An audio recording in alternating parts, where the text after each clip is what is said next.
Game 3 of the 1906 World Series between the Chicago White Sox and the Chicago Cubs, the South Side versus the North Side.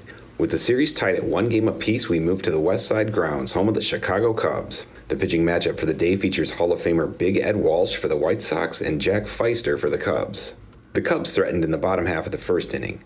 Solly Hoffman got on board with a single, but was caught stealing after Jimmy Sheckard struck out at the plate. With 2 outs, Wildfire Frank Schulte launched a double into deep left field, but he was stranded on second base as Walsh got Frank Chance on a ground out to second. And these were the only 2 hits of the game for the Cubs, as Walsh was absolutely dealing on this day. With Ed Walsh fully in command, the only runs needed for the White Sox to take this game were scored in the 6th inning. Lee Tannehill led off with a single, and Ed Walsh walked to put 2 on with nobody out. Eddie Hahn was hit by a pitch to load the bases and was pulled for pinch runner John O'Neill. Pfiester got the next 2 batters on a foul pop to the catcher and a strikeout, but the White Sox unlikely slugging hero George Rowe powered a triple into left field to score all 3 runners. This was all the scoring in the game, as neither team left more than 1 runner on base for the remainder. Final score 3-0 White Sox. Ed Walsh, the legendary spitball expert with a complete game 2 hitter and a new World Series record of 12 strikeouts with only 1 walk.